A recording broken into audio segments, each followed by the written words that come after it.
Back in the day, at the age of 13 or so, the peak of tweenhood, my consumer life was pretty much as hectic as my transition to high school. I was attending a private Catholic girls' school called Siena College in Melbourne, where every girl wore the same uniform, and ironically, the same casual clothes on the weekend. The starter pack was standard 2XU leggings with a North Face puffer jacket and a white cotton-on t-shirt. I felt like a fraud, surrounded by many of the girls. My little brace face, Target leggings, and Billabong hoodie wasn't living up to the trend. And surprisingly, these brands on our awkward tween bodies allocated us friend groups. I was in the group that stayed basic, loved a good bargain at Kmart, and there were other girls who wore more expensive brands and posted new outfit pictures every weekend. I managed to adapt to these brand uniforms for the next 3 years, even after moving to live in the US. I bought myself Walmart bootleg jeans and Forever 21 necklaces to look like everyone else in the school hallways. I left Australia with 1 suitcase and returned with an extra 2 overweight. I still never felt any more me, nor like I belonged. And the reality of it all is that I'm watching my own 15-year-old sister and her friends go down the same rabbit hole. The fact is, consumerism is drilled into everyone's lives. But looking at the audience now, though, I know we feel as though consumerism is far removed from this green image that our community has. But to gently break it to you all, quietly, our community is full of consumers, no matter how green we may say we are. Some examples, instead of buying the limited edition Ralph Lauren sunglasses, include Wanderlust swimsuits, surfboards, aesthetic exotic decor from our expensive travels, mindfulness retreats to find our best selves. And don't forget those holiday destinations we seem to go on every school break. Consuming is such a huge part of our lives, but it never seems to make our society any happier. Buying, our own short-term happiness and validation, literally choked in advertisements and money-centered scams to consume more in order to maintain our status and dignity, while never actually reaching the dream, a life of passion and purpose. Now, a man called Abraham Maslow, you may all be familiar with, theorized a pyramid called the hierarchy of needs. And we see that on the very foundation is our physiological needs. We need food, water, and sleep to be able to live. Once those needs are satisfied, we can move up to our safety and security needs. We need to feel safe and protected in order to feel like we can live with little fear. Above that is our love and belonging needs. We need to be loved, need to feel loved, need to have healthy relationships in order to prosper as human beings. Fourth is our self-esteem needs. We need a sense of self-confidence, self-worth, individuality, uniqueness. But unfortunately, it seems as though materialism has given us this false sense of fulfillment of this need. By allowing us to define ourselves by what we buy and what we already own. This may be through wearing an expensive watch, driving an expensive car, purchasing anything that may flaunt our own financial individuality. And because this need hasn't been fully satisfied, we have been prevented from reaching our highest human need.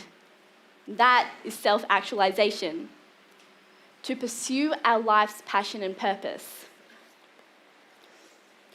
I'm sure we all agree that consuming is not our purpose. It's not why we're here. And we know this because in the past 3 decades, 1/3 of our planet's natural resources has already been used up. And at the same time, overall happiness in Western nations has been declining significantly.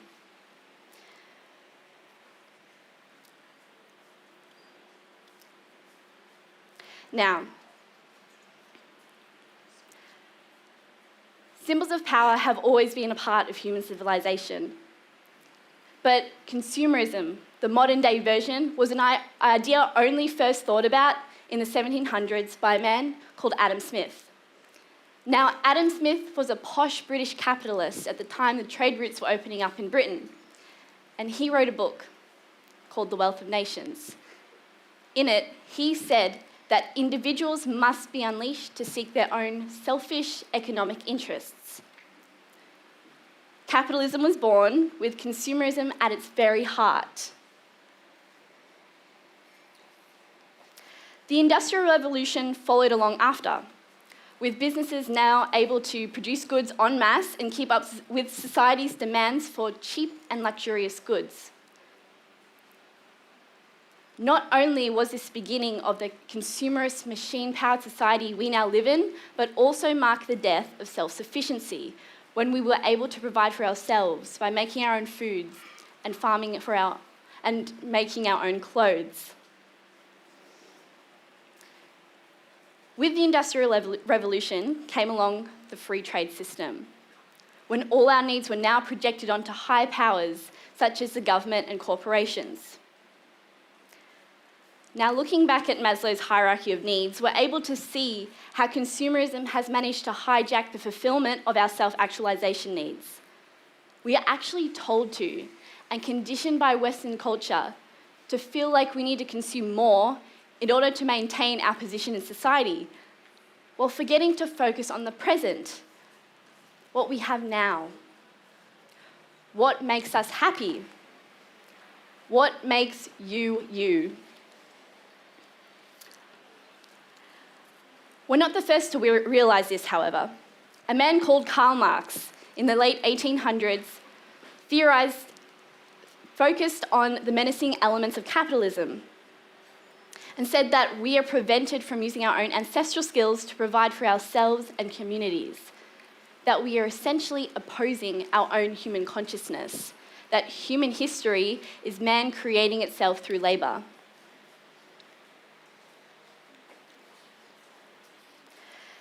Now, Maslow also said that religion was a product of human consciousness, that it reflects someone who has either not conquered themselves or has lost themselves again. And I mean, we could consider modern day consumerism a religion, right? We all know someone who has lost themselves to Adidas, Dior, and Supreme. Even Tel Aviv and Duke University of Business conducted a study a few years back looking at the correlation between brand reliance and religion. And they found that when atheists were faced with a choice between self-expressive items such as Ralph Lauren sunglasses and the Target brand version, they were most likely to choose the prestigious and more expensive option. Clearly, our lack of disconnection has made us unconscious disciples to the religion of modern-day consumerism. Now, looking at the audience now today, though, I know we don't consider this sort of consumerist behaviour being part of our community, but we are still consumers. So what exactly are we contributing to this capitalist society? The answer to that is trash. We all produce it. In fact, our society is practically addicted to it. Literally everything with a man-made influence in production is packaged in some form of non-degradable material and then thrown straight into the garbage can. Noticing that this was a consumer problem, 7 months ago, I became zero waste.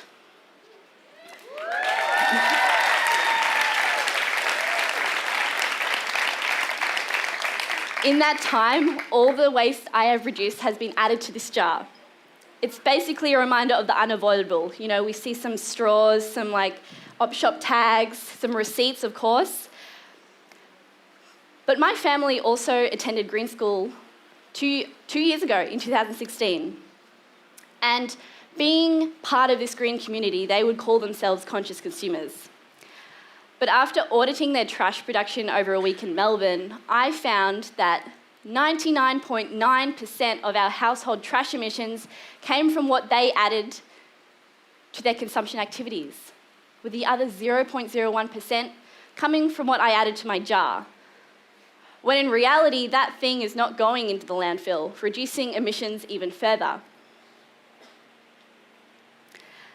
As an individual, I'm choosing to limit my trash production when possible.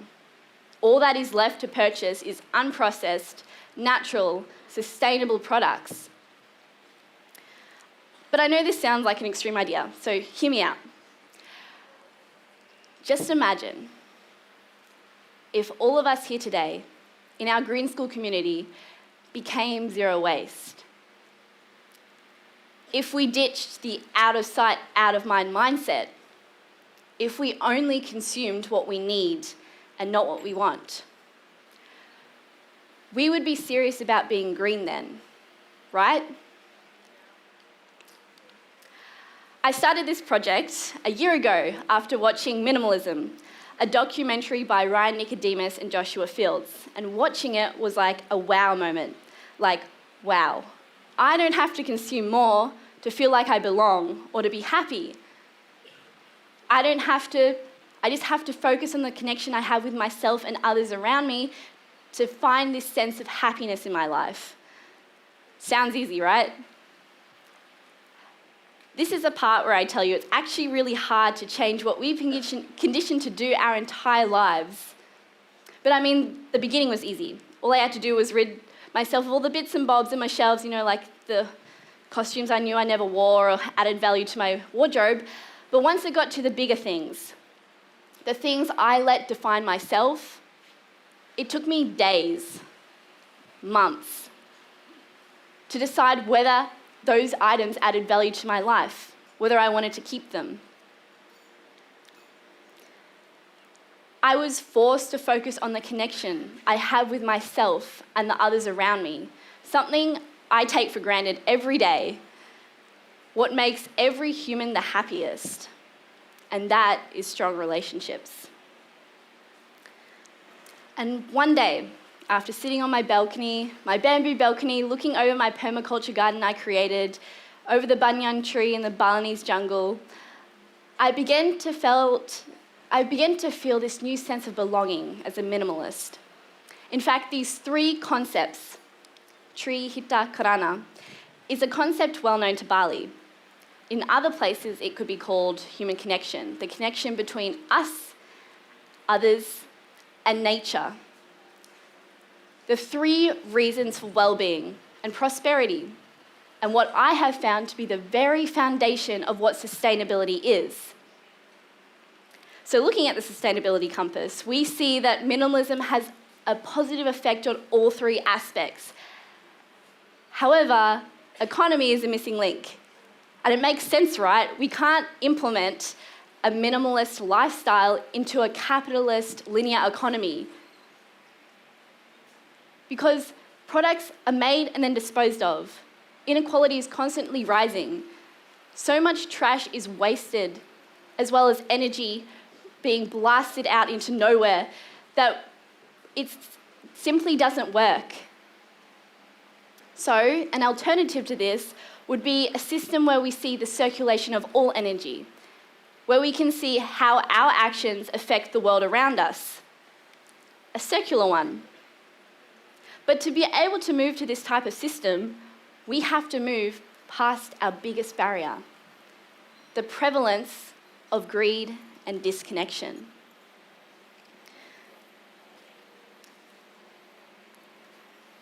So, everyone in this room today, we have the power to focus on our actions and impacts and influence others to do the same, because in the future, we could see our minimalist choices becoming a collectivist movement for the better of the world. So to get us started on this, I have created the Think Kit.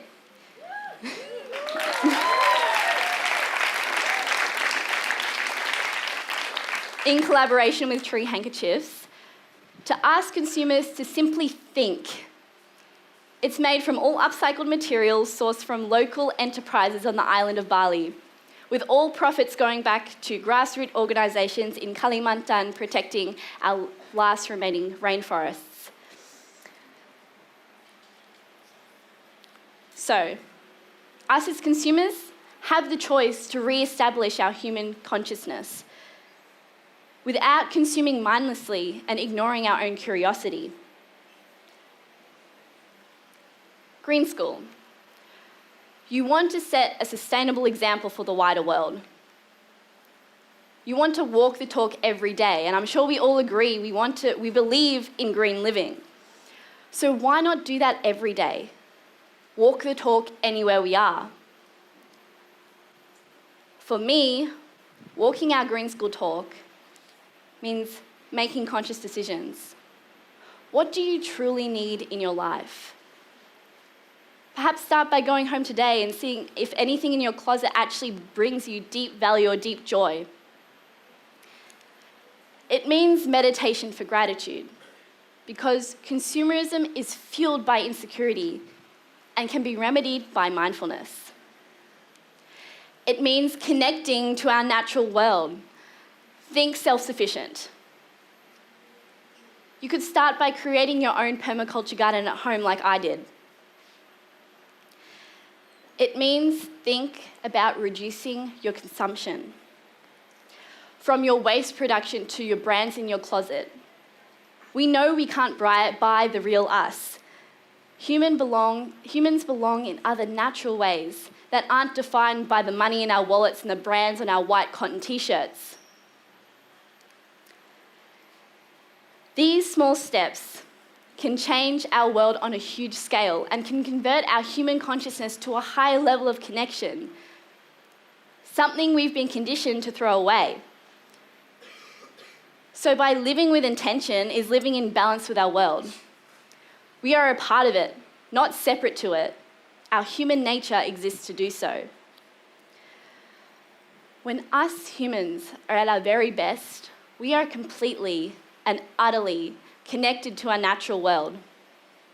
So, fellow greenies, by questioning your blind conditioning is to reach your full potential for consciousness, fulfillment, and happiness. Just think about it. Thank you.